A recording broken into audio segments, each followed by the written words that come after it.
విష్ణువు బుద్ధుడిగా ఎందుకు వచ్చాడో పిల్లలరా వినరా కథలలా చెప్పాడో దయ నేర్పాడు ప్రేమ చూపాడు అహింస మార్గం మనకు చూపాడు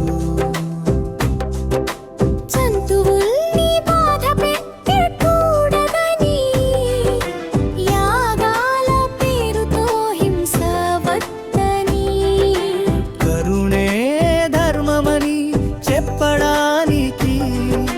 బుద్ధుడిగా భూమికి వచ్చాడని విష్ణువు బుద్ధుడిగా ఎందుకు వచ్చాడో శాంతి మార్గం మనకు నేర్పాడు విష్ణువు బుద్ధుడిగా ఎందుకు వచ్చాడో శాంతి మార్గం మనకు నేర్పాడు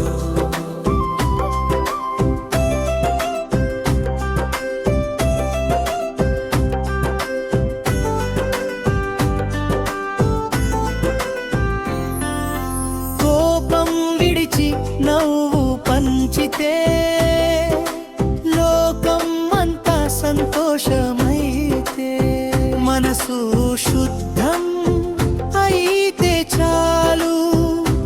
దైవం మనలోనే ఉందని చెప్పాడు